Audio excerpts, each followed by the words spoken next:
This is the site of an archaeological treasure unearthed by erosion. Rick Knecht first came to this corner of southwestern Alaska in 2009.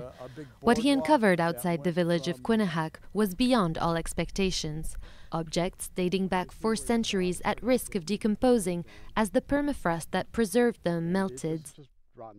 It's a little bit like finding a museum only because it's on fire. So it's great to see, but we've had to really work around the clock, work very hard to save what we can. The result is the world's largest collection of prehistoric Yupik Eskimo artifacts. Almost 100,000 objects dating back to the 1600s are now kept inside a museum in the village. This is not just an art object. This is made for tying a harpoon onto a line. And it's beautifully made to show respect to the sea mammals. Yupik culture itself is at least 1,000 years old, long before the Russians discovered Alaska in the 19th century. This collection is our first look ever at pre-contact Yupik culture.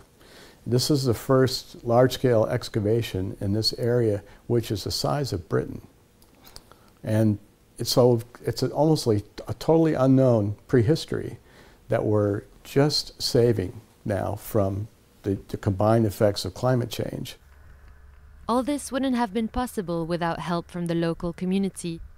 Yupik tradition doesn't normally allow for such sites to be disturbed out of respect for ancestors. It took Warren Jones 2 years, with help from his grandfather, to get all the other elders on board. We convinced them if we don't get them now, they're going to be washed to sea, the ocean. And I did it mostly to have our younger generation never forget where they came from. The community even funded the project at a time when they didn't have running water. Many of them still join Rick and other volunteers at the site each summer. A group of teenagers from the village has revived traditional dancing, and some have started to learn the Yupik language.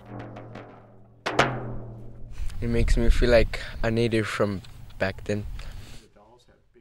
And it's not just young people. Some villagers have started carving, making tools and jewelry inspired by the artifacts. These are all different spoons.